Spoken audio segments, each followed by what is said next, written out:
동아시아 여성의 평화 운동에서 협력과 통합의 길을 찾다. 제14회 제주 포럼 여성 교육 문화 세션에 오신 여러분들을 진심으로 환영합니다.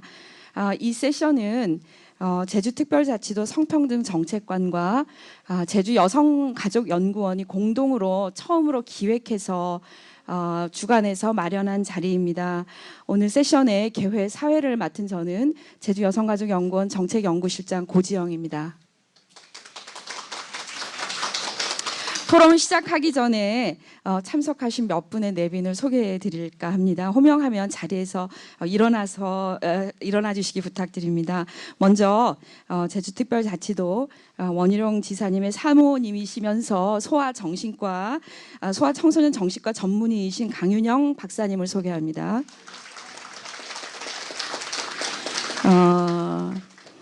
여성학자 오한숙희 선생님 오셨습니다. 제주특별자치도 여성단체 협의회 오옥성 회장님 오셨습니다. 다음으로 오늘 좌장을 맡아주실 이화여자대학교 여성학과 김은실 교수님을 소개합니다. 기조 발표를 해주실 성균관대학교 명예교수이시며 전 여성가족부 장관을 역임하신 정현백 장관님을 소개합니다. 멀리서 주제 발표해 주시기 위해서 오셨습니다. 미국 캘리포니아 밀즈 대학의 마고 오카자와 레이 교수님을 소개합니다. 주제 발표해 주실 통일부 북한 인권기록센터 센터장이신 이금순 박사님을 소개합니다.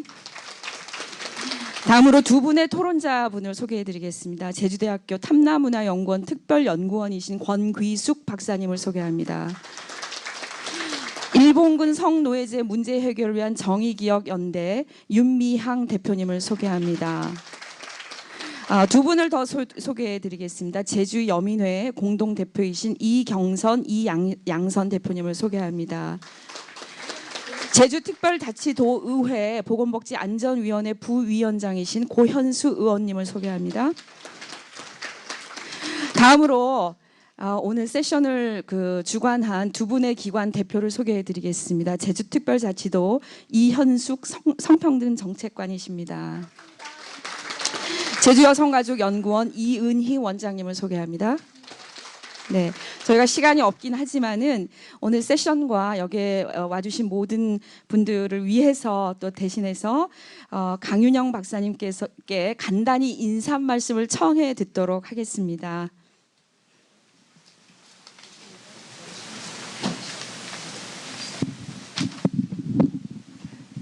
여러분 반갑습니다. 원희룡 지사 안식구입니다. 반갑습니다. 무엇보다도 오늘 그 14회 제주 포럼에서 14년 동안 없었던 첫 여성 세션이 열리게 됨을 진심으로 저도 여러분들과 함께 기뻐합니다. 이것은 아마도 지자체 전국의 지방자치단체에서 최초로 성평등 정책관이 생겼다는 것과 관련이 있습니다. 그거는 그만큼 제주도가 양성평등 사회를 구현하기 위해서 여러 가지로 노력하고 있음을 반증하는 거라고 생각합니다. 여러분 우리 모두 자부심을 가져도 좋을 것 같고 오늘 이 행사 주관해 주신 우리 성평등 정책관 그리고 여성가족연구원 모든 식구들에게 감사를 드리고 저도 제주 여성으로서 우리는 충분히 오늘 이 자리뿐만 아니라 자부심을 가져도 된다는 생각을 합니다. 제주 올해 100주년, 그러니까 3.1운동 100주년을 맞아서 저희가 정말 전국에서 유례없는 대대적인 해녀 항일투쟁의 본산지일 뿐만 아니라 사실 제가 최근에 알았던 거는 저희 최정숙 강평구 고수선이라는 3.1운동에 직접 참여했던 제주 여성 성각자들이 있었고 또 그 이전에 이미 법장사 항일투쟁의 중심에 섰던 복려관 스님이라고 저희 관음사랑 제주 불교를 중흥한 200년 동안 절이 사찰이 없었던 제주 사회에 많은 사찰을 만듦과 동시에 항일투쟁의 밑바닥에서 여러 가지 도움을 주셨던 여성 스님입니다. 비구니 스님입니다. 그래서 복려관 스님은 최정숙, 강평국, 고수선 선생님 이전에 이미 항일 운동을 했었던 그런 분들입니다. 그래서 저는 오늘 이 행사를 통해서 저희가 새롭게 동아시아 여성의 평화 운동을 통해서 그 과정에서 여성뿐만이 아니라 우리 사회, 아시아를 포함한 전 세계가 어떻게 평화와 협력의 길을 찾아 나갈 것인가 하는 부분에서 중요한 시사점을 얻는 자리일 것이고, 더불어서 저는 한 가지 더 추가로 우리가 여성주의적 관점 말고도 이미 여성들이 활약했던 많은 우리들의 역사적인 여성의 인물에 대해서도 우리가 소리 높여서 더 드러내고 그리고 표현하고 또 그분들을 존경하고 우리 사회가 존중받을 수 있는 그런 문화가 함께 정착되었으면 하는 바람입니다. 제주 여성은 대단합니다. 우리는 설문대 할망, 만덕 할망의 후손들입니다. 여기 참여해 주신 분이 다 여성은 아니지만 우리 모두 그런 부분에서 자부심을 갖고 새롭게 우리의 시작이 세계의 평화에 초석을 다지는 그런 첫 걸음이 되기를 기원드립니다. 여러분 감사합니다. 강윤영 박사님 감사합니다. 오늘 포럼의 의미와 배경과 또 저희가 앞으로 또 고민해야 될 부분까지 잘 짚어주신 것 같습니다. 한 분 더 소개를 해드리겠습니다. 제주특별자치도의회 교육위원회 고은실 의원님 지금 참석하셨습니다. 고맙습니다. 동아시아 여성의 평화운동에서 협력과 통합의 길을 찾다. 여성의 관점에서 평화를 위한 협력과 통합의 방법들을 모색하기 위해서 마련된 이 자리에 와주신 여러분들께 다시 한번 감사드리면서 이것으로 그 여성 교육 문화 세션 포럼 개회 세션은 모두 마치겠습니다. 그 본격적인 포럼에 들어가기 전에 저희가 간단하게 좀 사진 촬영을 하고 발표로 들어가려고 합니다. 빠짐없이 좀 앞으로 나와주셔서 번거로우시겠지만 지금 7분이었는데 제가 7분을 넘기지 않았거든요. 예, 그래서 사진 촬영 간단히 하고 그리고 발표의 시간으로 들어가면 좋겠습니다. 모두 앞으로 나와주시기 바랍니다.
감사합니다.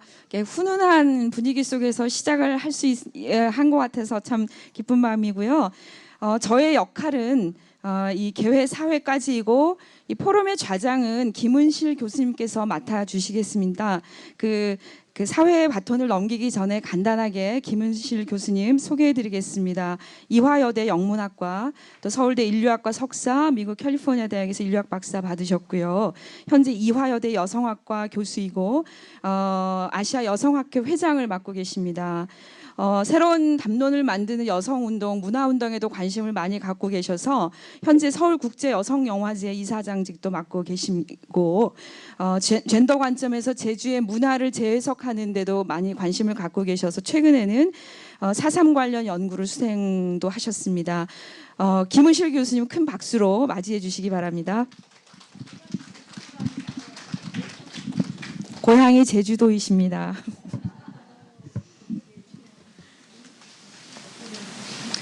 안녕하십니까. 이번 세션 사회를 맡은 김은실입니다. 동아시아 여성의 평화 운동에서 협력과 통합의 길을 찾다. 사실 이 그 제주 평화 포럼에서 이런 제목으로 우리 그 성평등 정책관 그리고 제주 여성 가족 연구원에서 이런 세션을 마련했다는 것이 굉장히 아까 강윤영 박사님도 말씀하셨지만 굉장히 기념비적인 것이고 굉장히 좋은 시작이라고 생각이 듭니다. 앞으로 계속적으로 이제 이 제주 평화 포럼에서 이 성평등 정책관과 제주 여성 가족 연구원이 이런 세션을 많이 지속시켜줬으면 좋겠습니다. 사실 이번에 여기 와봤더니 지금 너무나 많은 분들이 서로 인사를 하고 이게 엄청난 정말 네트워크 장이면서 서로가 알게 되는 장이고 그리고 이슈들을 서로 공유하는 그런 장인 것 같아요. 그래서 사실 아무리 좋은 세션이 있어도 많은 사람들이 오지 않으면 사실은 안 되거든요. 그러니까 좋은 세션은 사실 공유가 되고 그 다음에 다음 그 기회로 또 이제 아이디어가 전개가 돼야 되기 때문에 저는 너무 좋은 스타트라고 생각이 들고요. 그리고 이 세션을 만드는데 너무나 고생해 주신 이현숙 담당관님 그리고 이은희 원장님 감사합니다. 이번 우리 발표는요, 세 분의 선생님들이 발표를 하고 두 분의 선생님이 토론을 하실 겁니다. 근데 저희가 두 분의 토론자 또한 사실은 작은 발표라고 생각을 하면 될 것 같고요. 첫 번째 기조 발제는 전현백 전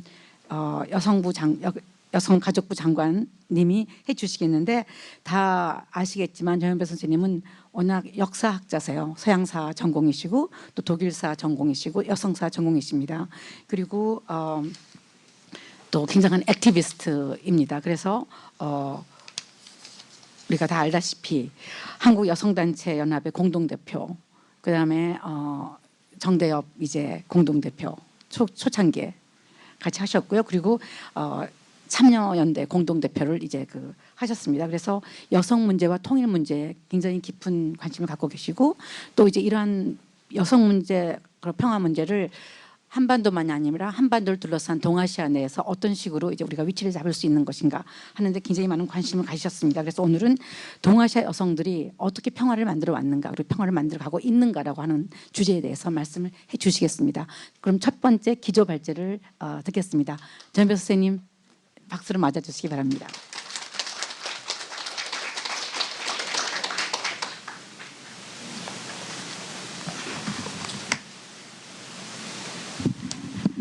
예, 이렇게 귀한 자리에 저를 올 수 있게 해주셔서 정말 감사드리고요. 네, 앞에서 얘기한 이 모임이 가지는 중요한 의미는 다 말씀하셔서 제가 그냥 생략하고 빨리 가겠습니다. 왜냐하면 발표가 3개가 이어져서요. 자, 동아시아 여성이 만드는 평화라는 건데 전쟁은 사실은 성별화됐다. 젠더적인 관점에서 성별화됐다고 보는 게 전쟁은 우리는 남성성으로 생각을 하는데요. 그래서 남성이 전쟁을 만들고 전쟁에서 죽는다라고 얘기를 했습니다. 그런데 점점 더 전면전이 진행되면서 민간인 희생자의 비율이 높아지고 있습니다. 그래서 1990년대 이후에 일어나는 전쟁은 희생자의 90%가 민간인인데 그중 다수가 여성과 어린이입니다. 그래서 피난민으로서의 여성, 가족을 먹여 살려야 되죠. 전시 성폭력, 전시 가정폭력. 오늘날 루안다 같은 나라가 지속적으로 돌아온 100만 명의 게릴라들이 복귀가 안 되면서 가정폭력이 끔찍하게 일어나고 있는 이런 현실이죠.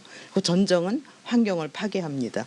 그리고 군사비는 여성의 들어가는 사회복지 비용을 줄이는 역할을 하고 있습니다. 그래서 남성은 전쟁을 만들고 여성은 평화를 만드는가 얘기하면 본질적으로 여성은 더 평화를 사랑한다라고 얘기를 하는데요. 저는 그렇게 생각하지는 않고요.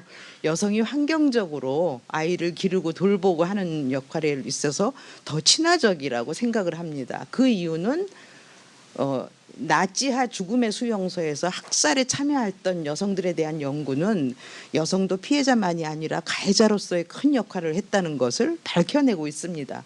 마찬가지로 일본 여성의 경우에도 군 위안부를 조선에서 대대적으로 동원할 때 일본 페미니스트들은 침묵하지 않았느냐 하는 자기 비판적인 목소리들이 나오는 것을 통해서 여성은 단지 피해자다만이라고 얘기할 수는 없지만 현대 전쟁에서 어쨌건 여성의 다수가 남성보다 훨씬 많은 수가 피해를 받고 있습니다.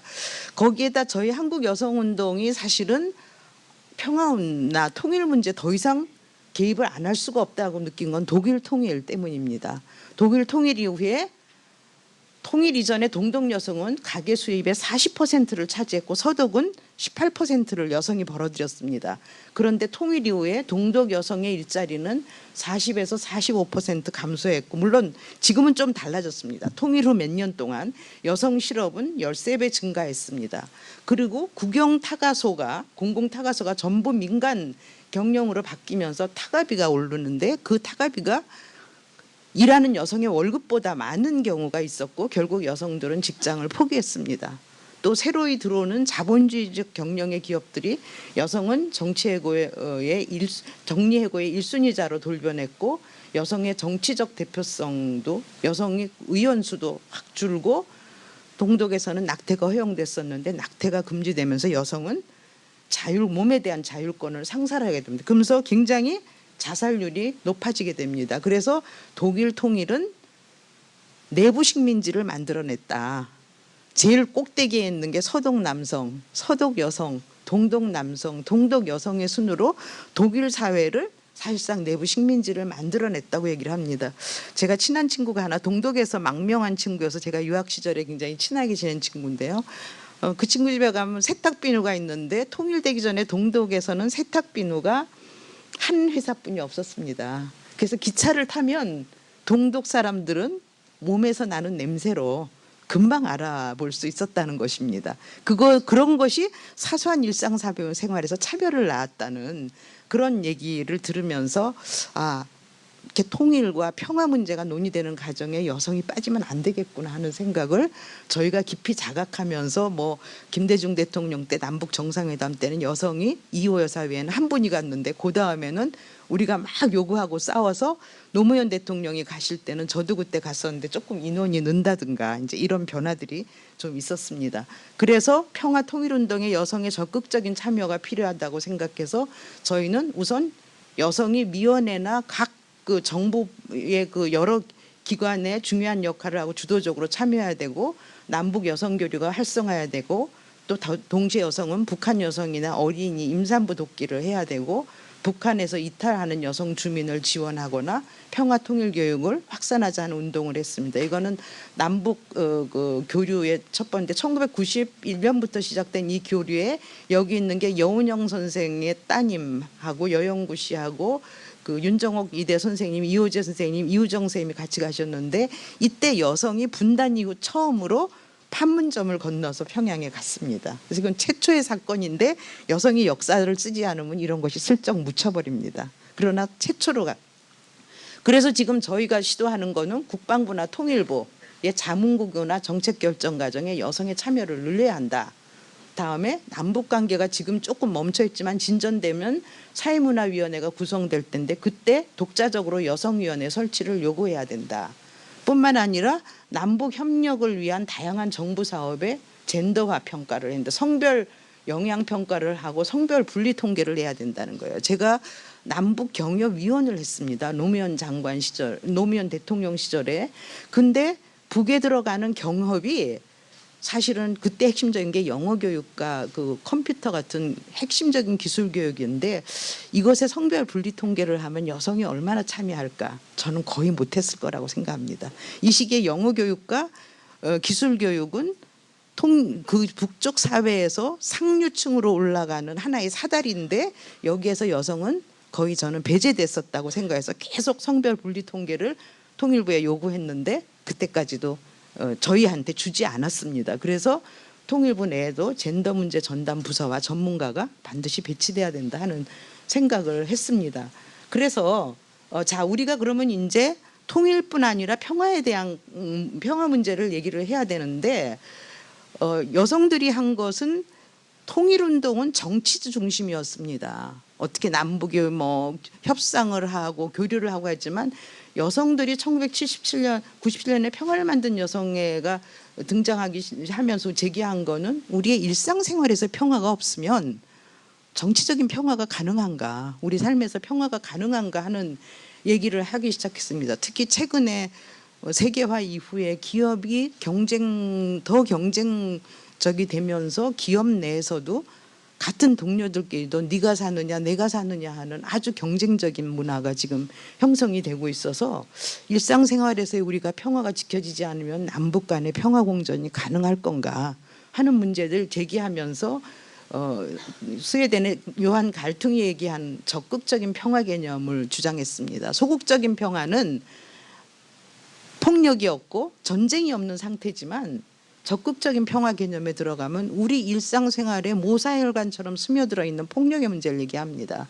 적극적인 평화를 얘기할 때 가장 중요한 건 빈곤 문제입니다. 미국 공군이 1년간 쓰는 예산임은 일본을 제외한 전 아시아에 있는 아동들의 초등학교과 중등학교 교육비를 다 부담할 수가 있습니다. 그러니까 이것이 적극적인 평화를 위한 빈곤의 문제, 환경의 문제, 성차별의 문제, 인종 문제, 인종차별 문제 이런 것들을 같이 얘기하지 않고 소극적인 평화만으로 평화가 실현될 것인가 하는 얘기들을 하면서 여성들이 먼저 일상생활에서의 평화 문제를 사실은 제기했습니다. 그래서 지금은 평화운동을 남성들 많이 하지만 사실은 제일 먼저 제기한 거는 여성들이 이 문제를 시기적으로 보면 앞서서 제기했다는 말씀을 드리고요.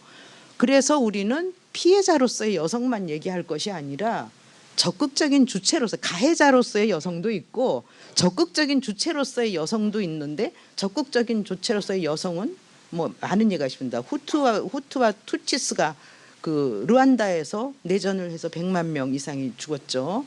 그랬는데 거기에서 여성들이 시범천을 두 부족이 함께 사는 시범천을 운영하는 역할을 한다든가 파푸아 뉴기니아에서도 정부와 분리주의자 사이에 평화협정을 끌어낸다든가 이런 것들을 여성들이 앞서서 하고 여성들이 상처를 치유하고 화해를 모색하는 중재자 역할을 하기 시작했습니다. 그리고 한국에서 여성평화운동이 먼저 적극적인 평화를 거론하기 시작했다고 얘기를 합니다. 그래서 한국의 여성평화운동은 한국사에서 남성들은 절대 얘기 못하는데 근축운동 얘기를 했습니다. 그래서 평화 군축을 위한 세계 여성의 날을 선언을 한다든지 아니면 방위비 분담 축소 운동, 국방위원회 모니터 이런 것들을 해왔습니다. 마찬가지로 반전 운동은 아프간, 이라크 전쟁 반대 했고 이라크 파병 반대 운동, 미군과 우리 사이에 맺은 소파 개정에서 여성 인권 조항, 인권 보호 조항 신설, 다양한 문화 행사 같은 것을 해왔습니다. 근데 물론 고민은 여성의 평화운동이 좀 훌륭하지만 대중적인 기반이 높지는 않습니다. 소수의 운동으로 끝나고 있는 한계가 있습니다. 그래서 다양한 문화적인 방식으로 그래서 여성평화운동이 기존의 통일운동과 또 다른 점 하나는 문화적인 거 이런 것들을 이용해서 운동을 하지 과거처럼 거리에 나가서 시위하고 하는 식이 아니라 인형극을 한다든지 거리에서 문화 퍼포먼스를 한다든지 이런 방향으로 평화를 만들어가는 역할을 하려고 시도를 했습니다. 그래서 일상 속에서 군사주의 자체를 극복하고 기존의 시위 문화도 우리가 좀 극복하자, 여성적인 집회 문화를 개발하자, 청소년 평화문화제를 하자 이런 것들을 하고 평화교육을 시작했습니다. 평화교육은 갈등해소와 간용교육인데요. 평화를 만드는 여성회와 민족회의 여성단체연합 이렇게가 처음에 갈등해소와 간용교육을 시작할 때 노르웨이와 스웨덴과 미국, 이스라엘에서 강사를 불러서 이분들한테 지도를 받은 후에 이분들이 갈등 해소와 간용 교육을 확산하기 시작했습니다. 그래서 그 교육이 나중에 확산되니까 정부의 지속가능위원회에서도 노무현 정부 말기에 갈등 해소 교육을 시작했고요. 지금은 이들이 학교 폭력 때문에 경찰에서 중재를 하려고 할 때 거기 파견해서 학부모와 아이들을 중재하는 역할을 한다든가 이런 다양한 갈등 해소 교육을 여성이 먼저 시작해서 확산하고 있습니다. 그 외에 다양한 평화운동 관련 이론이나 군대 내 폭력, 사실은 여성 평화운동은 여성만 하는 것이 아니고 젠더를 중심으로 남성들도 이것에 이런 그 성차별에서 어떻게 피해를 보는가까지를 포함하기 때문에 군대 내 폭력이나 인권 실태에 대한 조사도 하고요. 제가 지난 20일 날 통일교육 주간에서 통일교육을 평화통일교육으로 바꾸는 패러다임 전환이 있어서 사실은 제가 거기 가서 기조발제를 하고 왔는데요. 그리고 굉장히 교사들도 모여서 열심히 토론했는데 평화교육 방법론도 여성들이 갈등해서 교육과 함께 먼저 시작했다는 말씀을 드리고 싶습니다. 자, 그 다음에 말씀드리고 싶은 게 유엔 안전보장이사회 1325 조항입니다. 이거는 뭐냐 하면은 전쟁에서 아까도 말씀드린 대로 민간인이 90% 이상 전쟁의 희생자의 90% 이상이 민간인이 되면서 여성이 굉장히 중요한 피해자가 될 수 있는데 여성은 평화 과정에 전혀 참여하지 못했습니다. 그래서 2000년 10월에 결의한 유엔 안보리 1325 조항은 분쟁 예방, 분쟁 해결, 평화 유지만 및 평화 구축 과정에 여성의 중요한 역할을 인정하고 여성의 완전한 참여를 주장하게 됩니다. 그래서 1325 결의안은 모든 것에 여성의 참여를 확대하고 평화유지 활동에 젠더 관점을 추구하고 성폭력으로부터 보호하기 위한 특별 조치를 요구하고 있습니다. 자, 이런 기준으로 한다면 지금 저희가 몇 년 전에 로비 활동을 위해서 제가 미국을 방문을 했습니다. 시민단체들하고 여야 의원들과 같이 갔을 때도 미국 기본 그 국무부를 갖고 그때 성김 씨가 그때 과장이었는데 이제 나중에 한국에 대사로 왔죠. 그때도 요구한 게 북과의 협상 과정 그리고 협상 후에 북의 우리가 경제개발과 관련된 프로젝트가 시작되면 거기에 여성을 30%에서 절반 이상 반드시 참여하도록 해달라고 요구를 했고 그랬더니 그때 성김 대사가 만약 진행이 된다면 고려하겠다라고 얘기를 했는데 그것은 바로 평화유지 활동에 여성의 참여를 확대하는 게 굉장히 저희는 중요하다고 생각해서 앞으로 남북관계가 진전된다면 여성들도 그거를 강력하게 요구해야 된다고 생각을 하고 있습니다. 그래서 1325 조항은 한 세계에서 한 지금 70개 국가가 국가행동계획을 마련을 했는데요. 저희도 2014년에 1차 행동계획을 마련했습니다. 근데 이거 그냥 된 거 아닙니다. 평화운동, 여성 평화운동이 엄청 싸웠습니다. 국회의원들한테 로비하고 요구하고 뭐 정부를 협박하고 그랬죠. 그래서 1차 행동개혁이 2014년에서 2017년까지 했고 그다음에 2차 행동개혁이 2018년에 작년에 제가 있을 때 만들어서 2021년까지 가는 건데 국방 안보 평화 통일 분야의 젠더 교육 강화하고 성별 영향 분석하고 성인지 예산을 강화해야 되고 통일 외교 정책에서 젠더 관점을 통합하고 국방 통일 외교 분야의 여성의 참여를 높이라고 하는 것입니다. 그래서 그 결과는 그리고 일본군 위안부 피해자, 외국인 성매매 여성, 북한 이탈 여성, 군 성폭력 피해 남성들, 성폭력 피해 남성들이 있죠. 군대 내에서 지원을 해야 된다는 것이고 그래서 그 결과로 사실은 각 위원회나 자문기구에서 여성 비율이 증가했습니다. 그리고 지금 5개 부처에서 국방부나 검찰청이나 이런 부처에서도 성평등 정책관을 이번에 임명을 하게 됩니다. 그래서 그렇게 했지만 문제는 뭐냐 하면은 여성의 수를 늘리는 것은 아무 의미도 없다는 것입니다.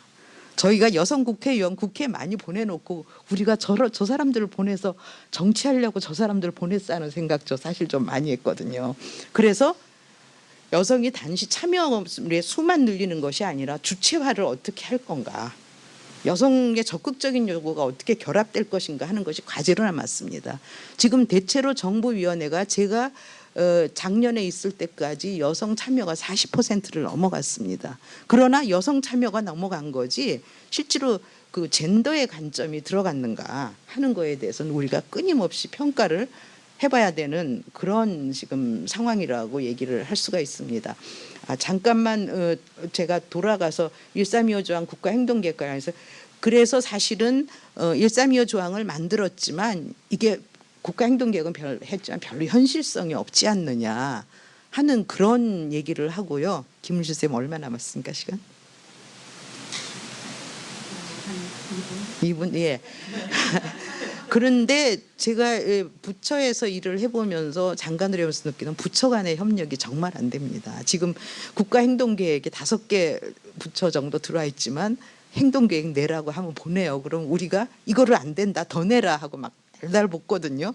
그래서 행동계획은 이렇게 두껍게 남았는데 실제로 이거를 얼마나 실천으로 옮기느냐 하는 게 굉장히 문제가 있고 유엔도 마찬가지입니다. 그래서 유엔의 여성들이 택한 전략이 CSW 여성차별철폐위원회 이거를 가지고 가서 1325 조항을 제대로 실행하는가를 시도가 지속적으로 간섭하고 문제 제기하고 하는 그런 전략을 택했고 있고 2020년에 지금 베이징 대회를 그 사이 베이징 플러스 10, 베이징 플러스 10을 못했거든요. 그래서 2020년에 회의를 다시 열게 되는데 크게 그때 이 문제도 지금 그 회의로 가져가려고 생각을 하고 있습니다. 그런 상황 속에서 이제 문재인 정부의 평화 번영 정책이 시작돼서 트럼프 대통령과 정상회담 2회, 대통령과의 정상회담 3회 이렇게 해서 지금 경제와 협력 공동체가 만들어지고 있습니다.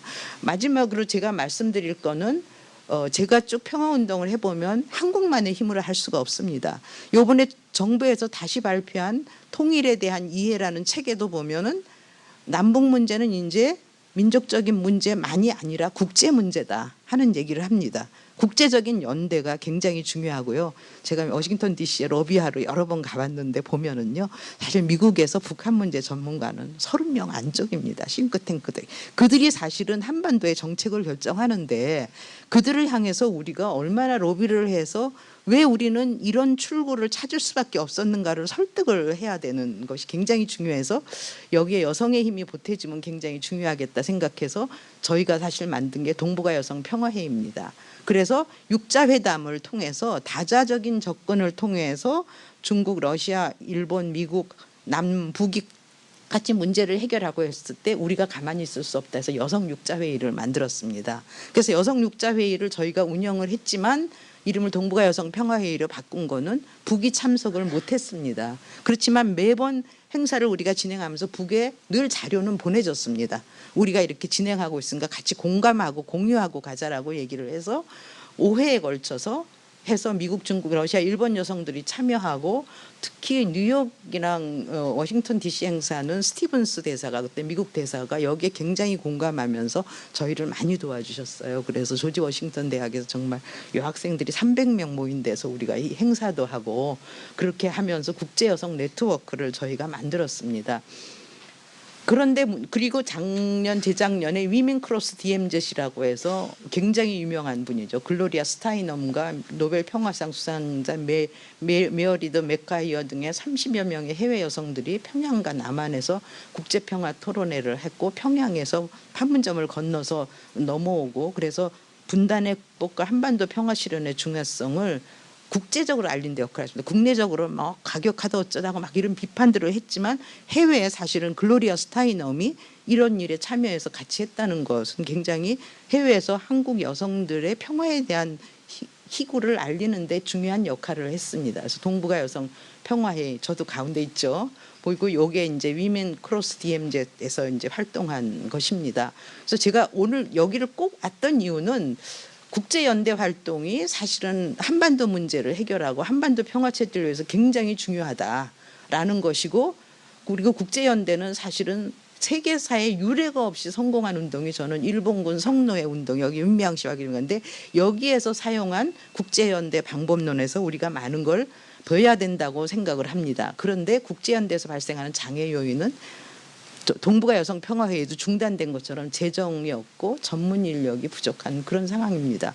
그래서 제가 제주도를 특별히 온 이유는 제주는 평화의 도시고 평화의 섬이니까 사실은 이 제주 평화 포럼이 20회가 지금 열리고 있으니까 이번 기회에 만든 여성들의 이 네트워크를 이용해서 지속적으로 이것이 이어지면서 한반도 여성들의 동아시아 네트워크를 만드는데 제주가 주도적인 역할을 해주면 굉장히 좋을 것 같고 동일한 사람이 오지 않더라도 동일한 그룹의 사람들이 오면 정례적인 모임이 가능하고 지속적인 토론이 가능합니다. 그러려면 제주 포럼을 주최하시는 분들이 이것이 왜 중요한가를 이해해야 되는데요. 이 부분에서는 지사님, 우리 선생님께서 특별히 좀 역할을 해주셔서 이런 좋은 기회를 그냥 해마다 일회성으로 명망가들을 불러서 회의하고 끝내는 것이 아니라 지속적으로 이어지면서 한반도 여성들이 하는 국제 평화 네트워크는 제주도가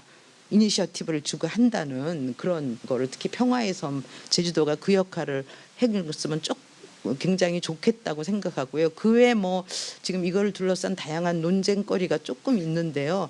그런 부분은 나중에 토론을 통해서 하도록 하겠습니다. 감사합니다.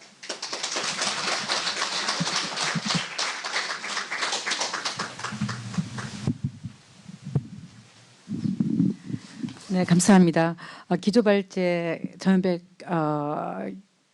교수님, 전 장관님 너무 중요한 이야기를 해주셨고요. 우리 다 이제 항상 평화 그러면 여성은 평화롭다 그런 이야기를 하는데 사실은 여성은 평화의 피해자, 전쟁 폭력의 피해자이기도 하지만 어떤 때는 가해자이기도 하고 그렇기 때문에 어떤 면에서는 새롭게 등장하는 여성 주체들, 평화를 만드는 주체로서의 여성에 대한 우리의 관심을 더 많이 가져야 되는 거.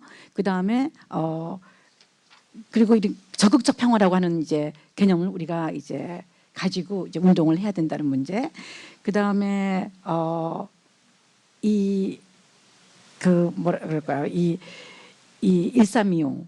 그 유엔 안보리의 1325를 우리가 채택하고 있지만 사실 이거 제대로 되고 있지 않다. 제대로 되고 있지 않는 거에 아주 중요한 이유는 요즘 이제 우리가 젠더 평등, 성평등, 양성평등 정책이 이제 많이 이제 등장을 하면서 여성을 많이 포함시키는 거. 그래서 많은 여성들이 사실은 정책에 등장을 하지만 여성의 수가 늘어난다는 것이 성평등이나 젠더 시각을 가져오는 것이 아니다.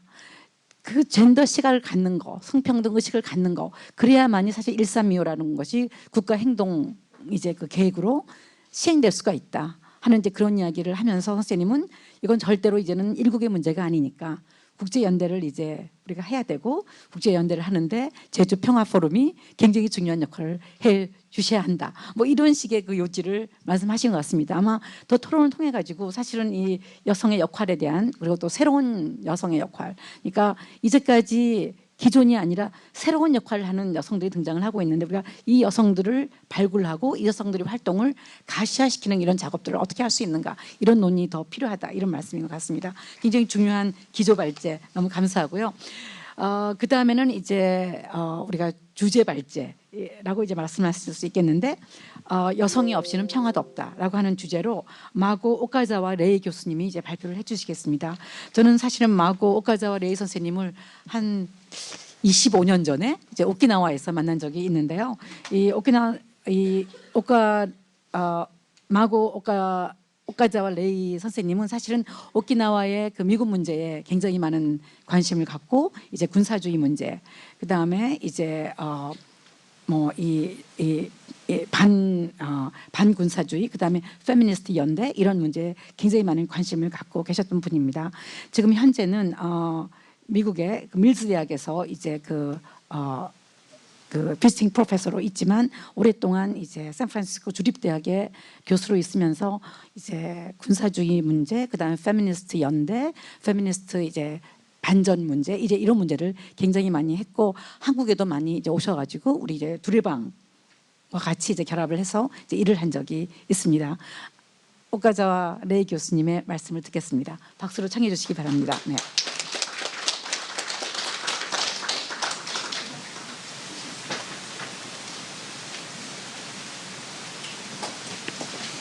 Thank you very much for inviting me. I'm very honored to be here. I changed the title of my talk just slightly, and the actual title now is No Women, No Peace, No Justice, No Peace. Thank you to all the organizers, leaders, and especially the interpreters. Thank you. We couldn't do this without you. I begin my remarks today with the following quote from South Asian peace and gender justice activist and co-president of Peace Women Across the Globe, Dr. Kamla Basin. She says, "The coming together of small lamps of peace work spread around the globe has made us realize how big we can be if we join hands. We can now prove what we knew intuitively. It is women's peace work that has ensured the survival of our fragile universe." Toward going beyond the goal of survival of our universe to ensuring that all life forms thrive, I submit for your consideration the following points. One, that Korean people, and notably Jeju women, struggled mightily to remove the yokes of Japanese colonization 100 years ago, and I think March 1 is an important date for that. With their efforts ultimately thwarted by the Cold War, the division of the North and South, division family from family. The current steps of the inter-Korean peacemaking processes must be regarded as continuation and extension of the work for Korean independence, free from all unchosen external influences, because the successes are essential for the well-being of Korean people and, equally important, I think, signal to the rest of the world that peace is possible everywhere. I want to frame my talks with these following questions. Right? The first question is, what kind of world are we currently living in? Second question, what kind of beings are we and have we become? What is our vision of peace, prosperity, and genuine security in East Asia and worldwide? What structures and social organization will make those possible, and how can and must women contribute to their construction and development? And finally, what kind of beings do we have to become to be able to live in it?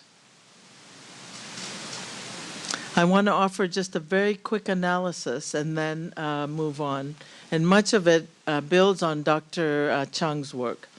So, you know, this morning there was some conversation among the main speakers for the conference about creating special economic treaties and all these kinds of things. And I want us to just think a little bit critically about those and recognize that worldwide, the hottest places where there's serious conflicts are places where neoliberalism, militarism, and religious fundamentalisms are grinding women's lives. And we see in these situations a converging and intersecting of powers. Religious fundamentalist movements, with the elites in those movements benefiting, the transnational corporations, with the elites in those corporations benefiting, not the frontline workers who are making less than minimum wage. We have corrupt governments, and the elites in those governments are benefiting. And finally, we have imperial and colonial histories where the elites of imperialism during imperialist times and colonial times continue to benefit. And so one question I'd also like you to think about is, where do we begin to tell the story of the conflict, as well as where do we begin to tell the story of peacemaking? And I would argue right now, we've seen elections around the world of leaders who are not really interested in ordinary people's lives, despite the rhetoric. And I argue that right now, this particular moment in history is actually about competing development paradigms, right? Will we continue with the neoliberal development where it's extractivist, it's militarized, masculinist, individualist, consumerist, material accumulation, and an ethic of greed? And Dr. Chung alluded to that a little bit. Or will we really go for the sustainable development, which is that it's both nature and human-centered, it's feminist, it's collectivist, it's conservationist, and it's based on an ethic of care and love. So the roots of the conflict, when we're talking about peace, we have to try to get to the roots. It's not just that people don't like each other or they're just ethnic conflicts, religious conflicts. We're led to believe that. But from my research and activism, we know that the roots of conflicts are conflicts about resources, right? Whether it's material resources or other kinds of resources. And in the current moment, the capitalist strategy is extractivism, right? Taking things out of the ground, natural resources, taking lands, and extracting human bodies. That is trafficking, forced migration, and so forth. And I put in some strategies, structural adjustment programs, special economic zones, militarism, and authoritarianism as being a very important part of the strategies. And there was a session today about denuclearization, and I think the emphasis today was on denuclearizing North Korea, but this is what the nuclear Pacific looks like, right? It's not just North Korea, right? And U.S. Military is very much implicated in it. So I'd like you to just really think deeply about the root causes of the problem. And I mentioned no women, no peace, and I again restate no justice, no peace. Also, Dr. Chung talked about the importance of looking at things, social characteristics like class and caste and race, ethnicity, nation, gender. Right? It's not just women, but the ways in which women, being women, is implicated by all of these other factors. So the so-called comfort women were mostly women who were poor, right? The women in the Kijichan who around the U.S. bases are poor women, right? And now increasingly women from the Philippines rather than Korean women. So I want to talk about women creating change. First, I want to talk about the feminist peace movement cycles. This is, I've been thinking about this a lot, and often movements start with protection and resistance. We protect the victims, we support the survivors, and we resist the bad things that are happening. And then there's some contradiction, and then when we work through the contradiction, then we move to an inclusion stage. And then there's another contradiction, and then we move to an equality stage, right? And then there's another contradiction, we move to an equity stage, another contradiction, we move to transformation.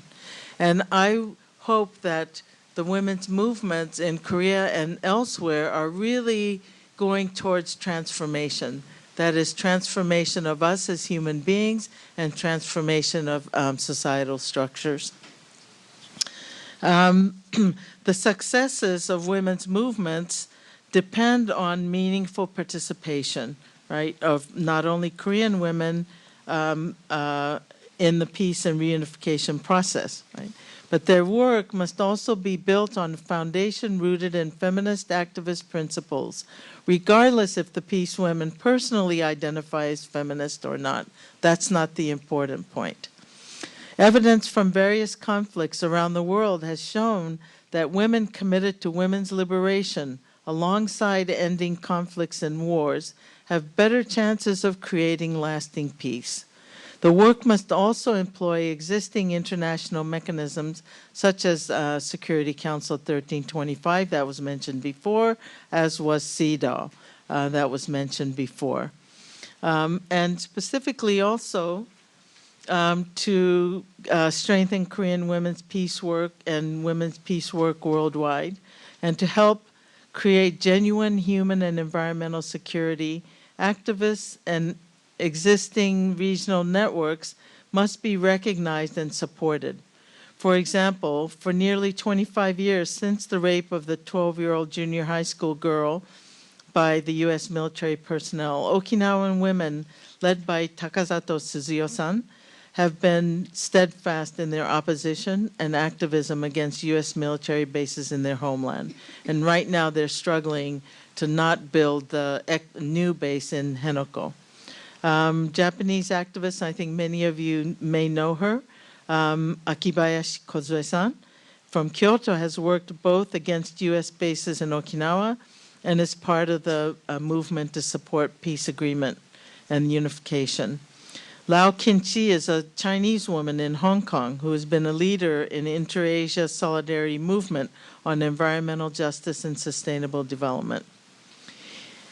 East Asia Solidarity, Northeast Asia Solidarity also really requires us to cold and direct but compassionate examination of the histories of colonization, military interventions, and globalized economic processes that have created inequalities across the region. And I spoke more specifically about that.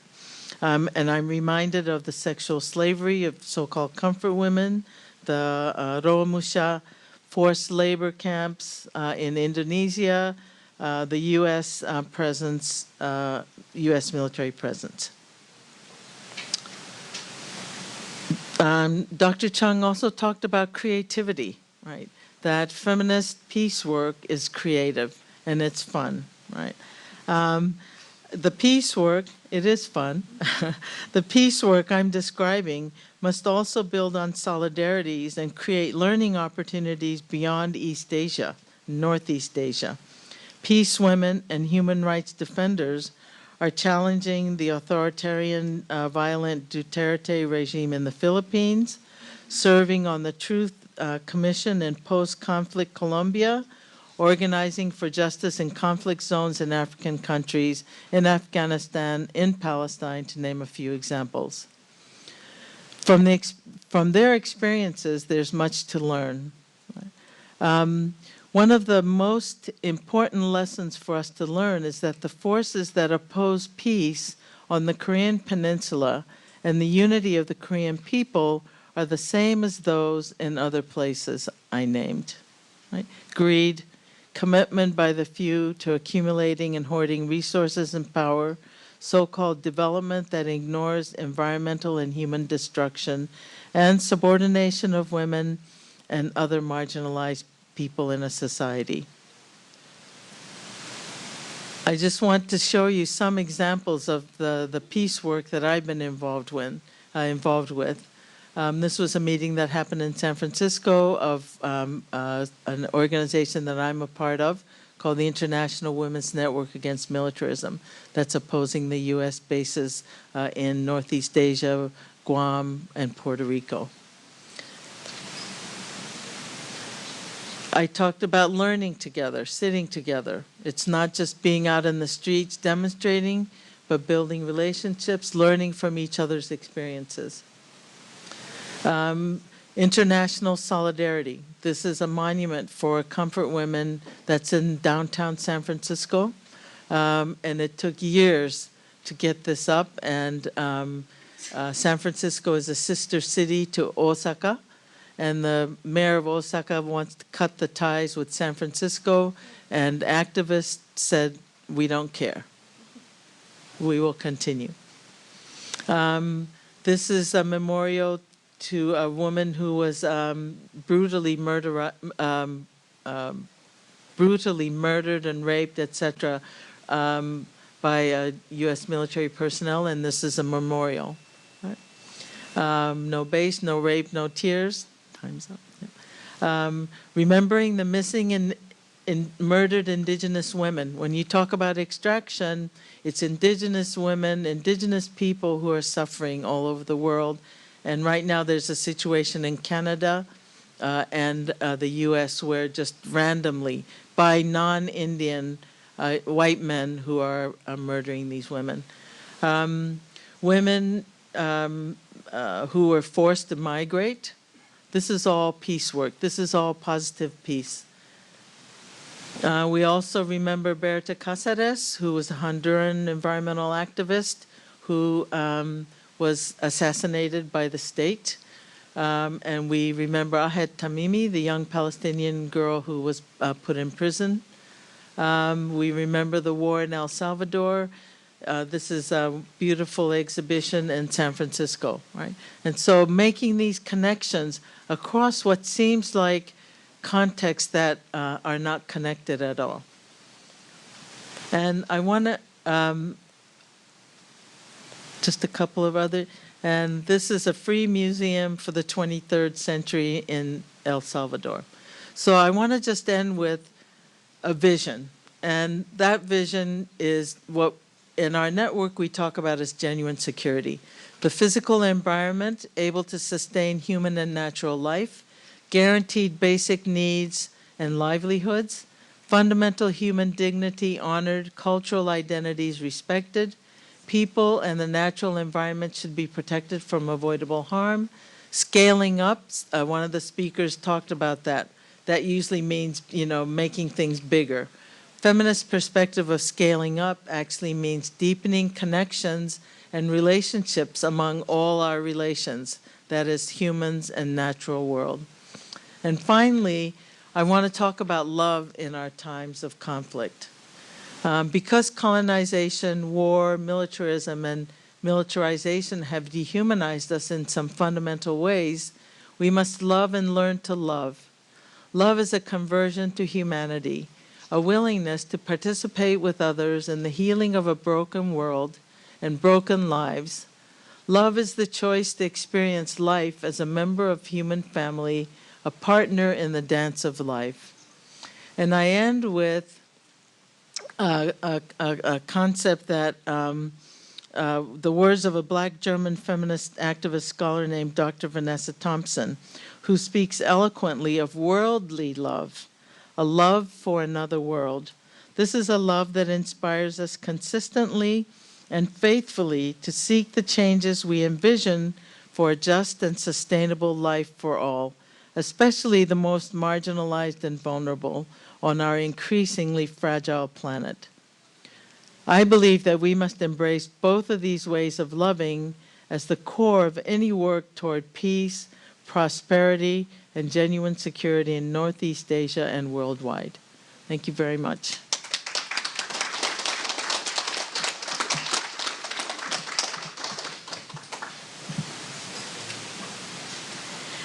마고 오카자와 레이 교수님 감사합니다.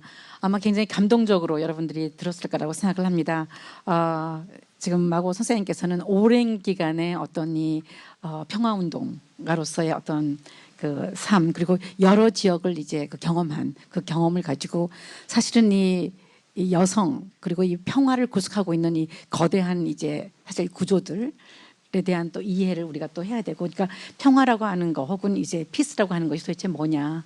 그것은 아까 이제 전 교수님 말씀하신 것처럼 적극적인 어떤 평화라고 하는 개념과 굉장히 유사한 건데, 뭐 신자유주의라든가 군사주의라든가 어떤 종교적 근본주의라든가 이렇게 굉장히 커다란 구조 속에 우리가 살고 있고, 또 이 사실 어떤 면에서는 더 많이 가지려고 하는 어떤 개발과 어떤 면은 더 이제 이 지속 가능한 어떤 발전을 이제 갖고자 하는 어떤 이 생태주의자 혹은 어떤 인본주의자들 혹은 평화주의자들과 더 많이 성장하고 더 많이 개발해야 되고 더 많이 편하게 살아야 되고 하는 이런 식의 가치들이 끊임없이 충돌하는 이런 세계에 우리가 살고 있다. 이럴 때 사실 평화는 어떤 식으로 우리가 지킬 수 있고 어떻게 운동할 수 있는가, 굉장히 크리에이티브한 띵킹을 요구하고, 그리고 어떤 면에서는 굉장히 커다란 구호가 아니라 구체적인 어떤 대화, 구체적인 어떤 서로 배우는 어떤 러닝 프로세스를 통해 가지고 사실 우리가 이제 배워야 된다. 그리고 이런 것은 굉장히 창조적일 뿐만 아니라 굉장히 사실 재미있고 즐겁고 어쩌면 새로운 세상을 향한 어떤 사랑 같은 이제 그런 것들이 좀 있어야 되는 것이 아니냐는, 어떤 면에서는 좀 우리를 완전히 트랜스폼 좀 전환시키지 않고서는 사실 우리가 살고 있는 세계에 대한 평화라고 하는 생각은 참 하기 어렵지 않느냐. 우리가 살고 있는 이 세계에서 조금 바꾸는 거 혹은 조금 덜 하지 않는 것이 아니라 완전히 새로운 세상을 상상해야 되는 것이 아닌가 하는 이제 그런 어떤 비전, 메시지, 그리고 오랜 경험의 어떤 지혜를 저희가 나누었다고 생각을 합니다. 선생님 너무 감사합니다. 다음 발제는 이금순 통일부 북한인권기록센터의 센터장님이 평화 정착을 위한 여성의 역할은 어떤 것인가에 대한 이야기를 듣겠습니다. 이금순 선생님은 이제 지금 현재 통일부의 북한 인권 기록 센터장을 하고 계신데요.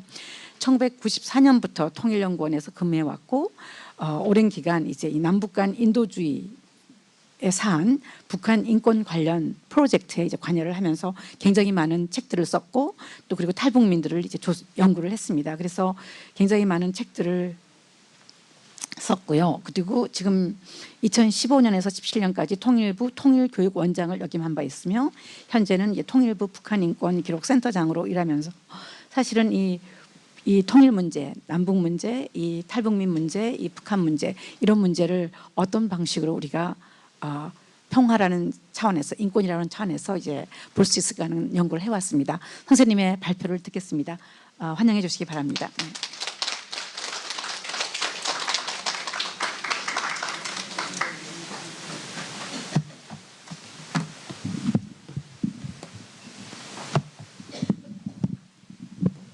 네, 여러분 반갑습니다.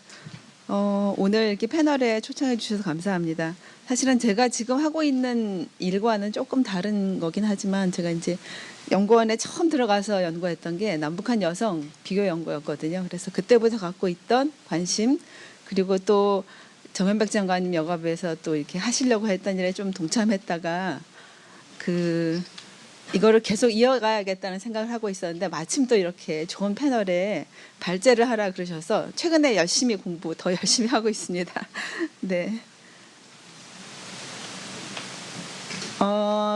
앞에서 두 분 발제가 너무 훌륭했기 때문에 뭐 제가 좀 겹치는 부분도 있긴 한데 저는 이제 제 문제 의식은 한반도에서 평화 관련해서 이제 여성들의 역할 이런 걸 할 때 주로 이제 평화의 의미 늘 뭐 소극적 평화, 적극적 평화 이런 개념들을 얘기를 했었는데 2018년에 저희 통일연구원에서 저희 동료가 이 설문조사를 통해서 평화의 심리학이라는 연구를 했는데 굉장히 재미있는 연구를 해서 여러분하고 같이 나누려고 합니다. 우리 국민들을 조사를 했더니 평화를 다른 나라에서는 이런 자유, 뭐 행복, 조합, 사랑 뭐 이런 공공의 권리로 인식하는 거에 반해서 우리는 평화 그러면 비둘기로 상징하는데 굉장히 추상적인 걸로 이렇게 인식을 하고 있는데 이렇게 상징적인 인식을 하는 이유를 이제 저희 동료들은 이제 우리 한반도에서 분쟁과 갈등이 고질화되고 일상화되어 있기 때문에 이렇게 어떤 특정한 가치라기보다는 그냥 우리 공동체가 추구해야 되는 목적이 평화이긴 한데 그 개념에 대해서는 굉장히 추상적으로 인식하고 있다는 그런 내용입니다. 아마 여러분도 이 똑같은 설문을 받으셨으면 많은 분들이 평화라고 비둘기라고 아마 정답을 이렇게 찍으셨을 것 같은데 이렇게 이제 인식하는 거에 이제 가장 근본적인 게 고질화된 분쟁이라고 이제 그렇게 해석을 했는데요. 고질화된 분쟁이라는 개념이 분쟁의 당사자 중 어느 한쪽이 승리하지 못했거나 평화적 합의를 위해 당사자들이 적극적으로 협력하지 않은 상태가 장기간 지속되는 분쟁을 고질화된 분쟁이라고 그렇게 할 수가 있고 이런 고질화된 분쟁의 특징은 이렇게 적어도 한 세대 이상, 25년 이상 지속이 되고 그리고 물리적인 폭력이 수반되고 또 총체적으로 공동체 개인의 삶에 전반적인 영향을 미치는 그런 분쟁의 특징을 보여주고 있고 그리고 개인과 집단의 삶에 이런 분쟁이 중심적인 역할을 하고 있고 늘 제로섬 관계 그래서 타협이나 절충보다는 승리가 아니면 패배다 하는 그런 양자택일의 그런 걸로 인식을 하고 있고 그리고 이게 쉽게 해결할 수 없는 분쟁이고 그리고 또 그렇기 때문에 많은 자원을 소모하는 분쟁 그래서 대규모의 사회적 자원을 투여하는 그런 분쟁으로 이렇게 볼 수가 있겠습니다. 그리고 이제 이런 고질화된 분쟁을 유지하기 위한 어떤 편향, 바이어스를 위한 이런 것들이 사회의 인지적인 틀을 형성하고 있는데 이제 이거를 보면 우리의 지난 역사 이런 것들과 굉장히 유사하다고 보실 수 있을 것 같습니다. 그래서 분쟁에 대한 집단적 기억은 객관적 사실을 제공하기보다는 집단의 목적에 따라서 편향되고 또 선택적으로 왜곡되고 있다. 그리고 분쟁에 대한 우리 집단의 입장을 정당화하고 그리고 이제 상대 적대 집단의 정당성과 합법성을 부정하고 그리고 이제 자신들이 장기적으로 경험한 폭력과 고통을 끊임없이 상기시키고 이런 그 희생자라는 인식을 강화하고 그리고 이제 이런 그 분쟁의 집단적인 정서, 공포, 뭐 불안, 분노 이런 것들이 적대 집단에 대한 공격적인 행동을 촉진하는 그런 것들이라고 볼 수가 있겠는데요. 여기서 이제 여러 가지 것들이 있지만 늘 그 공동체 안보를 강조하면서 우리의 목표가 정당하다는 신념 그리고 여기서 우리가 주목해야 될 거는 이런 그 상대 집단의 인간성을 부정하는 것입니다. 그래서 그렇기 때문에 그들에 대해서 이렇게 폭력적으로 해도 당연하다고 생각하는 그래서 악마화시키는 상대 집단을 이런 것들인데 이런 것들이 우리 역사에서 이제 그래서 국가에 대해서 끊임없이 충성을 강조하고 내부의 갈등이 그 상대의 그 위협 상대에게 그 득이 될 거라는 것 때문에 이런 것들을 계속 이제 그 다양성을 부정하는 거 그리고 이제 그래서 집단의 최종적인 목표가 추상적인 수준의 평화 이런 것으로 이렇게 되어 있습니다. 저는 이제 한반도의 사회적인 트라우마에 대해서 좀 같이 생각해 보고자 하는데 저는 사실은 이 학교에서 이제 학생들과 이렇게 그 특강할 때 이 분단부터 시작을 했었거든요. 주로 분단부터 한국 전쟁 그리고 이제 냉전적인 우리 남북한의 대결 이렇게만 생각을 했었는데 어느 시점부터인가는 우리가 그 전의 역사 일제 강점기부터 우리 내부의 역사를 같이 생각하는 것이 필요하다는 생각이 들어서 이제 여기까지 해서 얘기를 하고 있는데 이 트라우마의 개념은 여러분 잘 아실 텐데 이런 한반도에서 사회적인 트라우마를 만든 거 그래서 일제 강점 시기에 뭐 일본군 위안부 문제, 강제징용 문제 뭐 굉장히 다양한 우리의 그런 역사가 있었고 그리고 저는 최근에 좀 주목하고 있는 게 이런 그 우리가 해방 이후에 우리 사회에서의 그런 이념적인 혼란 그래서 그 제가 이제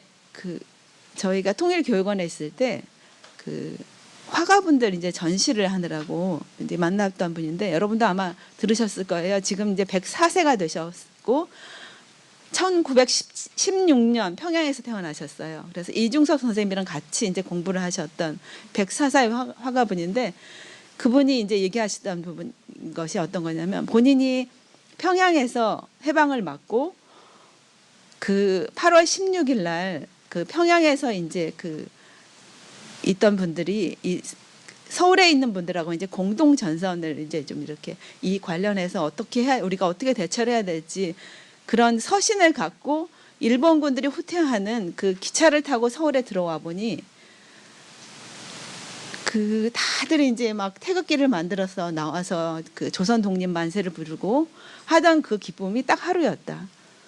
그 다음 날부터 정말 그 엄청나게 혼란스러운 그런 상황이 그 지속이 됐었다는 얘기를 하고 그리고 이제 그 관련해서 뭐 예술계도 그렇고 뭐 미술 뭐 문학 뭐 모든 게에서 이제 좌우익으로 나눠져서 서로 이제 동료들 간에 갈등하고 누구는 월북할 수밖에 없는 상황. 왜냐하면 이쪽에서는 이제 좀 이런 사회주의 성향에 있는 분들에 대한 게 굉장히 그 가혹했기 때문에 그래서 그런 상황들을 이제 이렇게 그 구술한 게 있거든요. 그래서 여러분 한겨레 신문 이렇게 그 네이버에 들어가셔서 김병기 그다음에 또 윤범모 지금 국립현대 미술관장인 분이 이제 그분에 대해서 이렇게 인터뷰를 해서 쭉 시리즈로 써놓은 게 있어요. 그래서 주제별로 굉장히 한 30개 이상의 그 글이 있는데 그걸 보시면 정말 이 해방 이후에 우리 좌우익의 그런 이념적인 대결. 그래서 당신이 그때 학교 선생님을 했는데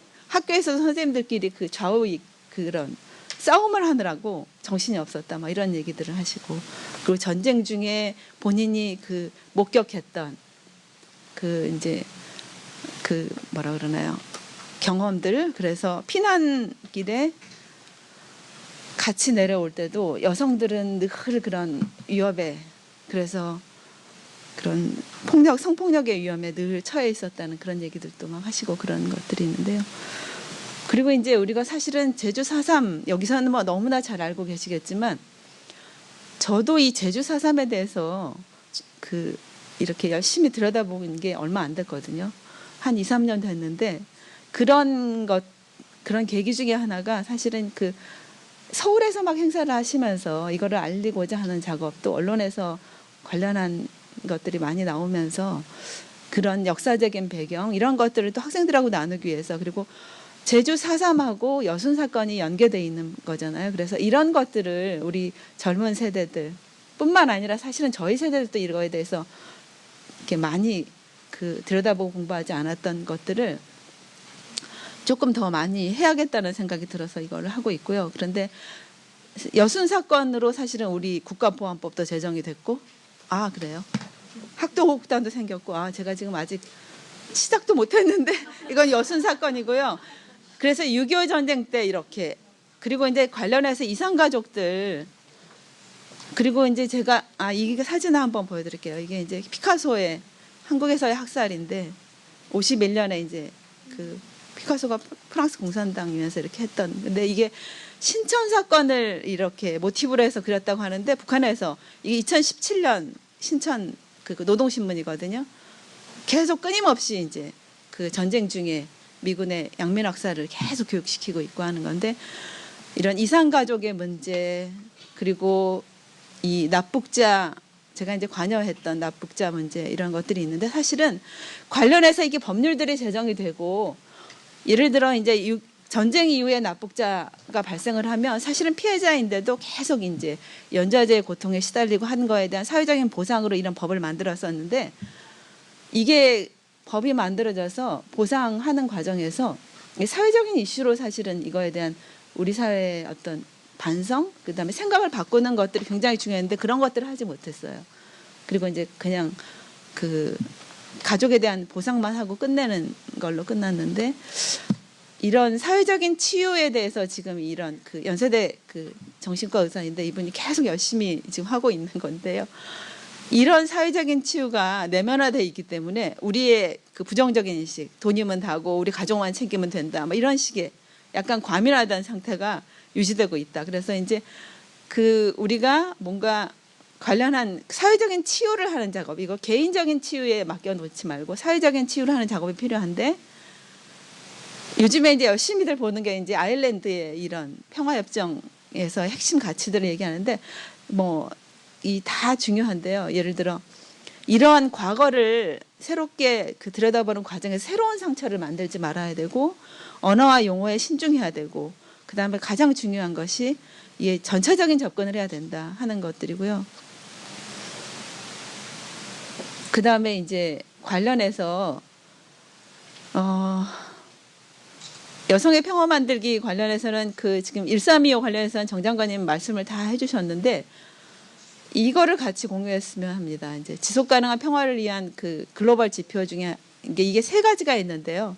그다음에 포용, 정의, 안전 이렇게 가치거든요. 근데 이 구체적인 지표들을 보면 사실 이거를 통해서 우리가 뭔가 좀 다시 사회를 들여다보고 하는 것들, 평화로운 거를 만드는 것들에 참고를 하면 좋을 것 같다는 생각이 들어서 이걸 한번 소개시켜 드리고요. 그다음에 이제 여성들이 아까도 말씀하셨지만 아세아 평화 여성의 역할 토론회도 하고 동북아 평화 회의도 만들어내고 뭔가 주도적인 했던 어떤 그런 경험들을 새롭게 만들어가고 이어가는 것들이 중요하다는 생각이 들고 여성계가 이런 우리 사회에서 평화의 문화를 만들어가는 거를 좀 주도해서 그런 상징적이고 추상적인 평화의 개념이 아니라 일상적으로 그리고 많은 여성들이 참여할 수 있는 것들을 이렇게 만들어냈으면 하는 건데요. 이거 관련해서 제가 이제 이 결론 이 두 거는 제가 토론문에 4가지로 정리해 놓은 게 있거든요. 그러니까 그거를 좀 읽어보시면 좋을 것 같은데 그 중에서 이제 한 가지 마지막으로 제가 4번째 해놨던 게 우리 여성계가 우리 사회의 이념적인 성향이 좀 다른 여성계 안에서의 그런 토론을 좀 해서 다른 거에 좀 모범이 될 수 있도록 하는 것이 사실 이거 쉽지 않은 작업인데요. 예. 그래서 여성계가 이런 관련해서 뭔가 서로 갈등을 드러내고 그러면서 뭔가 합의할 수 있는 부분들을 만들어내는 것도 중요하고 그리고 이제 남북 교류 협력 사업을 여성계가 좀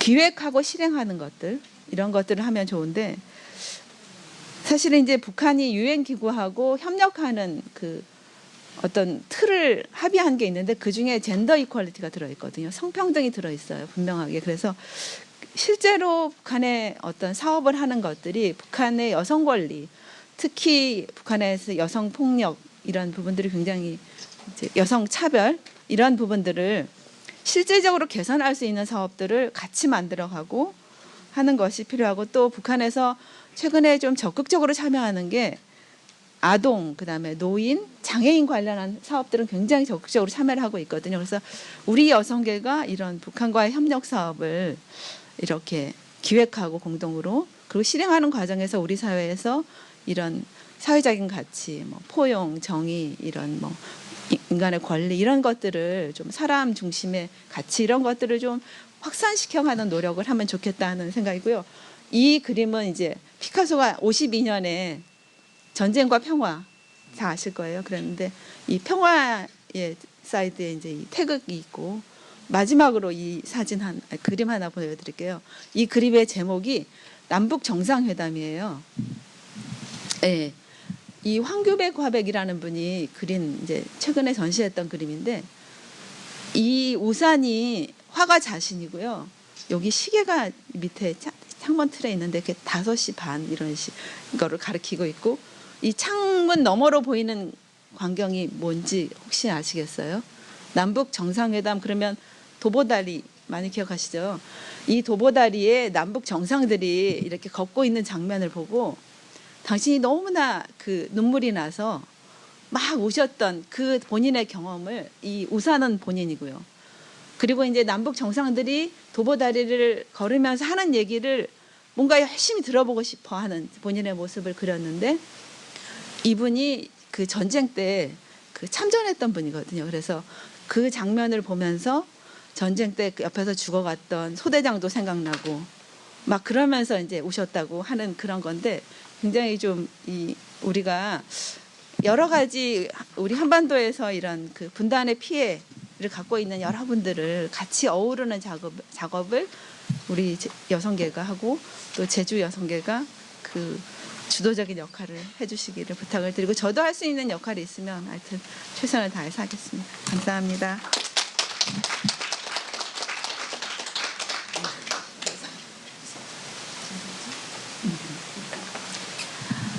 이금순 선생님 감사합니다. 아마 여기 계신 분들도 이거 한번 다 읽어봤으면 좋겠어요. 평화의 심리학 그 책. 그리고 또 트라우마를 사회적으로 치유해야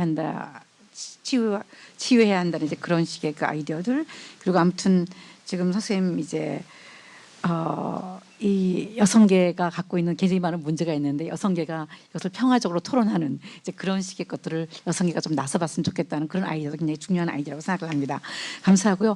다음에 사실 토론자인데 토론이라기보다는 아까 제가 말씀드린 것처럼 작은 발제입니다. 윤미향 그 일본군 성노예 문제 해결을 위한 정의기억연대 대표께서 발표를 하시겠는데 다 아시겠지만 윤미향 선생님은 1990년대부터 한국정신대 문제대책협의회 간사, 사무국장, 사무총장 대표를 역임하고 지금 이제 이 정의기억연대로 이제 이름이 바뀐 이제 이것 대표를 하고 있습니다. 그리고 다 아시다시피 1992년부터 이제 시작된 정기 수요 집회를 이제 책임지고 계속적으로 지금까지 진행하고 있습니다. 선생님의 그 발표를 듣겠습니다. 네.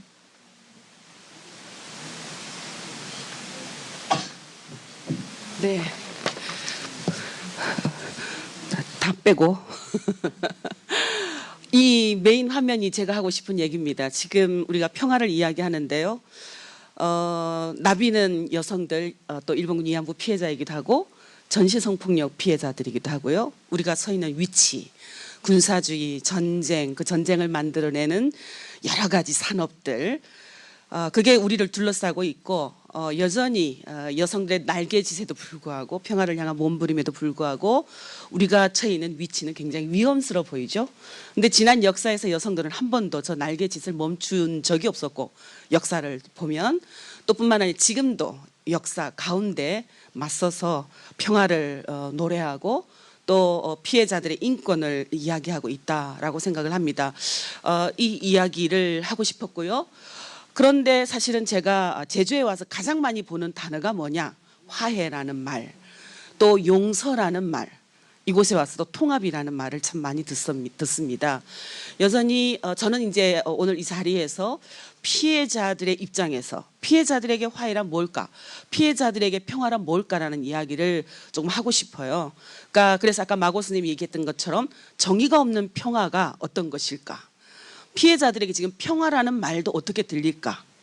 피해자들에게 해방이라는 말도 아프고 답답하고 또 다른 한편으로는 슬펐던 그런 용어였던 것처럼 과연 화해, 용서, 통합이라는 이 용어들이 누구의 입장에서 만들어졌을까? 누가 수많은 비문에 혹은 그런 역사 유적지에 화해라는 말을 썼을까?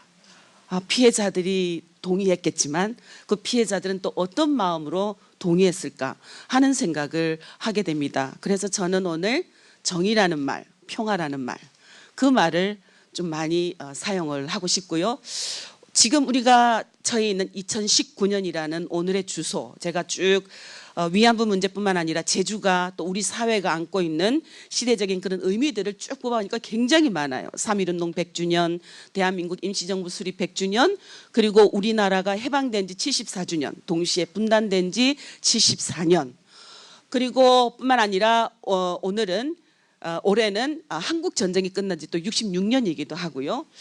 무엇보다 이곳 제주에서는 일본군 위안부 문제가 처음으로 공개석상에서 이야기되고 여성들의 목소리를 통해서 문제를 해결하자라고 결의를 했던 지역이기도 합니다. 1988년 4월 27일 제주에서 기생관광, 성매매 관광을 반대하는 그런 목소리 속에서 일본군 위안부 문제가 이야기됐고 그 자리에 참석했던 일본 여성들, 국제 여성들이 깜짝 놀라게 되고 여전히 여성의 삶은, 여성의 몸은 이처럼 경제성장이라는 미명하에, 국익이라는 미명하에 여성의 몸이 성상품화되고 인권이 유린당하는 현실이 계속되고 있구나. 이것이 해방인가? 라는 질문들을 갖게 되죠. 또 뿐만 아닙니다. 일본군 위안부 문제 해결을 위해서 수많은, 죄송해요. 국제포럼이라서 영어로 준비했는데 제 완전 미스였어요. 정말 이게 영어로 준비하느라고 어제 밤에 숙소에 들어가서 긴 시간을 했는데 완전히 미스였어요. 죄송합니다.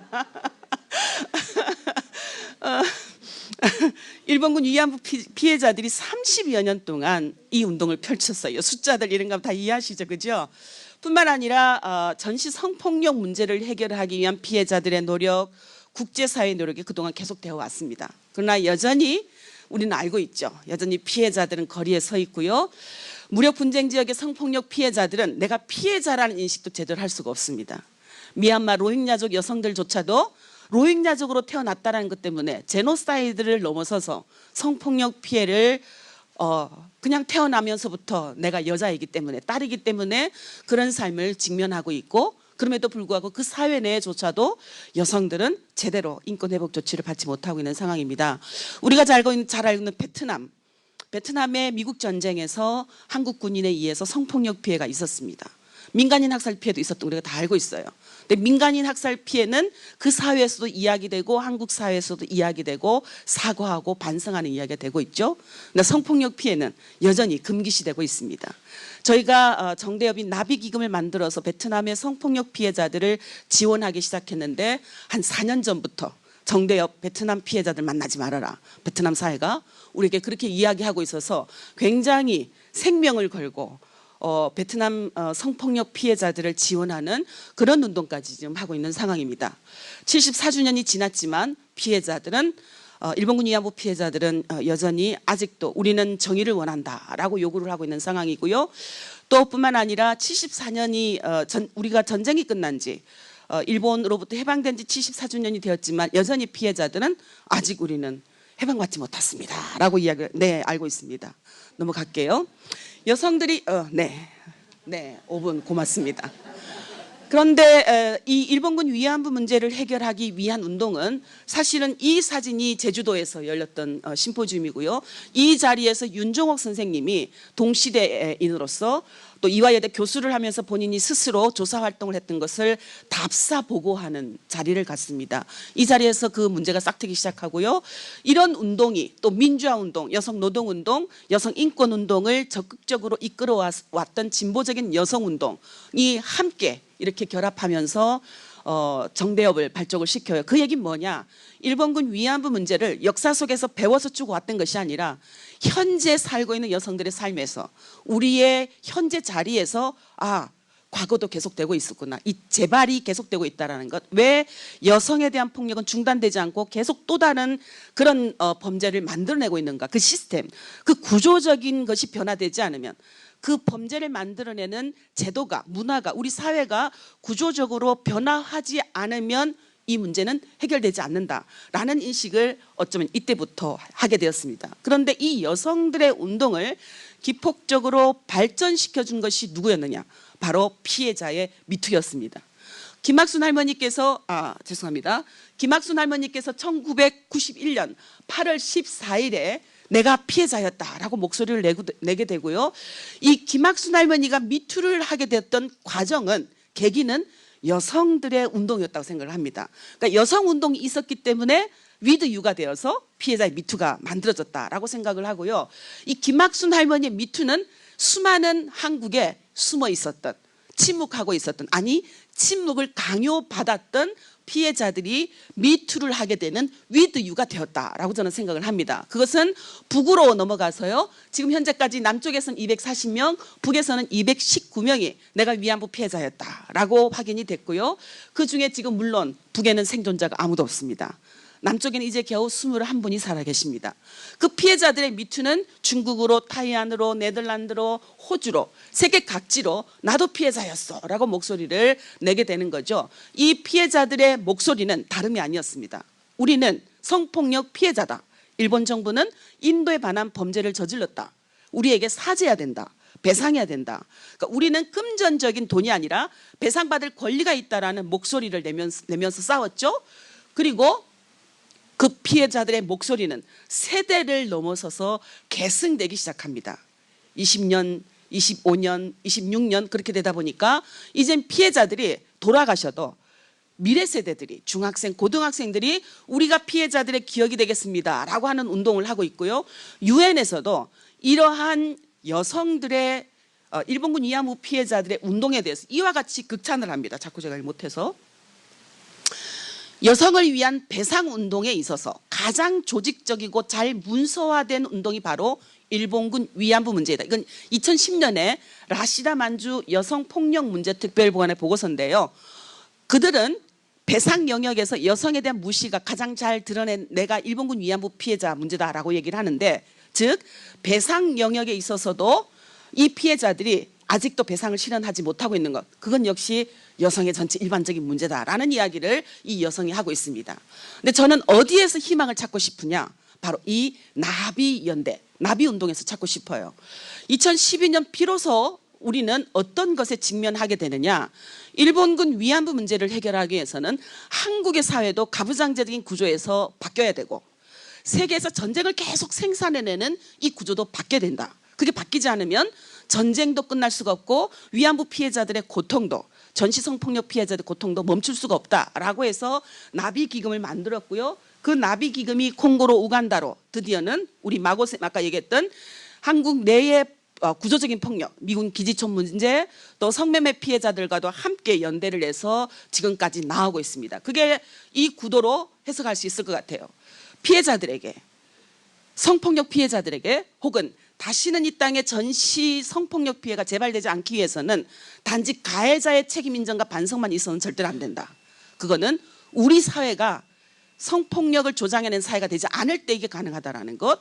그래서 피해 당사자의 주체적인 노력도 있지만 무엇보다도 우리 사회를 변화시키는 것, 한반도를 둘러싸고 있는 국제 정세를 변화시키는 것, 우리 안에 있는 폭력들을 변화시키는 것, 이것이 동시에 이루어져야 가해자의 책임 인정과 반성이 있다 할지라도 우리가 달라지지 않으면 곧 우리는 평화가 아니다라는 것을 또 의미하기도 하죠. 이런 구조로 활동을 하다 보니까 결국 우리의 슬로건이 뭐가 되느냐?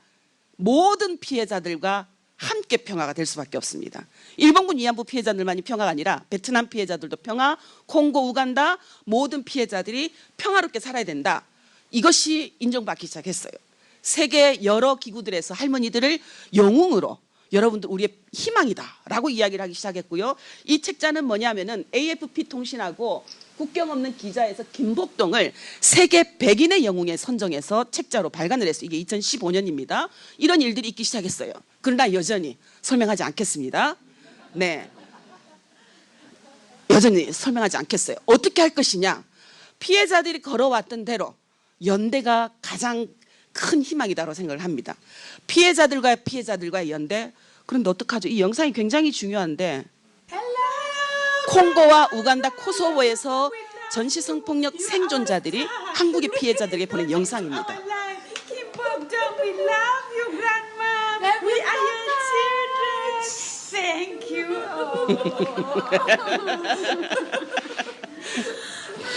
Hi, grandma. Thank you so much. 이 여성 우간다 생존자고요. A war survivor, a director from Golden Women Vision in Uganda, being supported by the Korean Council through the Butterfly Fund. Kim Bok-dong, you mean a lot to me.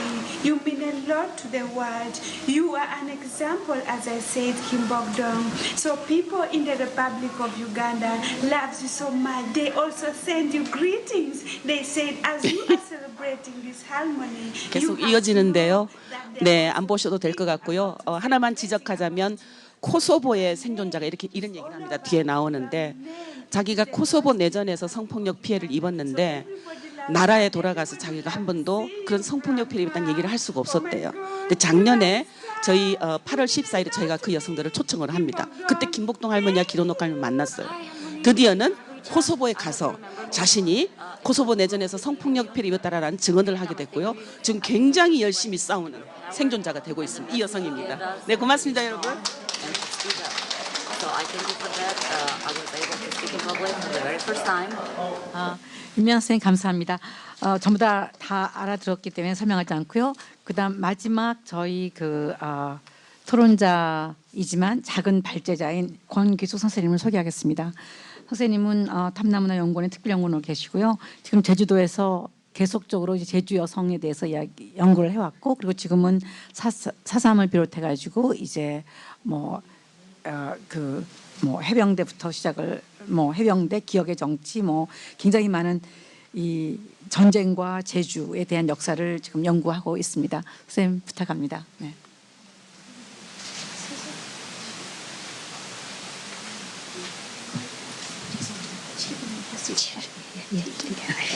네, 7분이랍니다. 오늘 제가 작은 발표를 하려고 하는 거는 제주에서의 여성 인권과 평화인데요. 제주 4.3 사건 그리고 제2의 4.3으로 불리는 그 강정 해군기지 반대 운동에 초점을 맞추려고 합니다. 두 사건은 물론 전혀 규모나 성격은 다르지만 국가의 그 공권력 문제, 그다음에 미국의 그 군사주의 정책이 연관되어 있고요. 따라서 이제 그 4.3인 경우는 이제 4.3 평화의 섬으로 이렇게 우리가 말을 됐고요. 강정인 경우에도 세계 평화는 강정에서부터라는 그 슬로건이 있어서 두 사건이 또 평화와 직결되고 있습니다. 4.3을 먼저 하면은요. 4.3은 4.3 기간과 4.3 이후로 이렇게 일단 나눠 보면은 거의 모든 연구가 4.3 때만 집중되어 있습니다. 그리고 4.3인 경우에도 4.3이 47년 3월 1일 혹은 48년 4월 3일부터 시작하더라도요. 끝날 때까지 6년 내지 7년 긴 시간이 있습니다. 그때 그 여성 인권에 관한 문제가요. 1998년에 처음 제기됐고요. 별로 연구가 없다가 이제 최근에 와서 조금 얘기가 할 정도로 굉장히 연구가 미흡합니다. 이제 5.18 민주화의 경우는 이제 작년에 성폭력 피해자의 증언이 나왔고요. 정말 전국에 있는 많은 여성 단체들이 연대를 해서 진상조사하라를 요구를 했습니다. 그래서 이제 진상조사가 요구됐고 작년에 이제 국방부 장관의 그 사과까지 있었습니다. 예, 제주 4.3의 경우는 훨씬 더 오랜 기간이 있었고요. 예, 성폭력 문제가 아마 좀 더 심각하고요. 여성성에 대한 신체 훼손도 있었고 성고문, 그 강제 결혼요. 이거는 부모가 의한 강제 결혼도 있고 터블 대한 강제 결혼도 있었습니다. 그리고 성매매는 한국 전쟁 때 많은 그 피난민과 미군도 들어오면서요. 예, 성매매 사창가도 있었고 예, 성매매도 있었습니다. 예, 그럼에도 불구하고 제주도는 우리가 괜당 사회가 친족 사회이기 보니까 이거를 문제를 끄집어내는 게 굉장히 그 조심스러워서 여전히 지금 그 수면 아래로 있고요. 이걸 우리가 이제 진상 조사할 때도 어떻게 이 피해자분의 존엄성을 지키면서 해야 될지 그런 그 많은 그 고민이 필요하다고 봅니다. 4.3 이후라고 하면은 4.3 끝난 54년에서부터 그 60년대 초반 그 난민 정착 복구 사업이 일단락되는 시기인데요. 예, 아시겠지만 이제 이후부터 제주도는 여성의 섬이 됩니다. 52년도 통계 보면은 22세 이상 여성 기혼 여성의 절반 가까이가 호르몬입니다. 그 정도로 이 무남촌이었는데요. 그 여성들이 어떻게 살아왔을까? 당연히 이제 죽음보다 못한 삶을 살아왔다고 이 여성 생존자들이 회고하고 있는데요. 이제 물론 생계 문제가 있죠. 그다음에 그 출가 해녀들이 굉장히 많이 그 경북 지역에 가서 인권 유린을 당합니다. 예, 그런 생계 이한 것도 있고요. 여전히 그 가난이에서 그 성매매 문제도 있는데요. 호녀라도 있고 호녀라들이 또 구박받는 그런 것들이 그 제주 신보에 보면 이게 드러납니다. 또한 이제 제주도가 보기와 달리 굉장히 그 여성들이 유교가 강해서 여성의 위치가 불안한데요. 사후 결혼, 사후 입양에서 남아 소송, 선호 사상이 강하다 보니까 이로 인해서 여성의 위치가 끊임없이 불안했었고요. 또 작은 각시로 이제 또 이게 전전한에서 하는 문제에서 여러 가지 그게 기인하는 문제도 있었고요. 4.3 기간 동안에 4만 명이 일본으로 이주를 합니다. 일본에서 다시 또 북한으로 넘어가다 보니까요. 거기서 여성들이 가족 이산에 따른 많은 그 고통을 겪게 됩니다. 예. 이런 이제 인권 유린도 있지만 한편 또 여성들이 평화 사업도 합니다. 재건을 거의 여성들이 주역을 담당했기 때문에요. 예, 가족과 마을을 재건하는 하는 것 강한 생명력을 보이는 이런 부분들도 이제 관심을 가져야 될 거로 봅니다. 현재 진행 중인 인권으로 보면은요. 현재까지 이 생존 여성과 남성들이 조금 다른 그 트라우마를 겪고요. 이 김은실 교수님도 논문을 썼지만 여성들은 거의 몸에 그 상처를 새기다 보니까 훨씬 그 심각하게 이 그 트라우마를 겪고 있고요.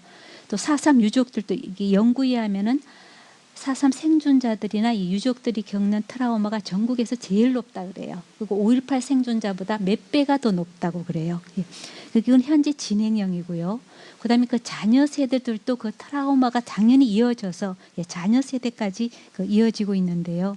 현재 이 정신건강 정진센터에서 그 유족들을 이렇게 치료하고 있기는 하지만 굉장히 부족하죠. 그래서 현재 진행되고 있는 이 인권 문제도 우리가 그 관심을 가져야 되리라고 봅니다.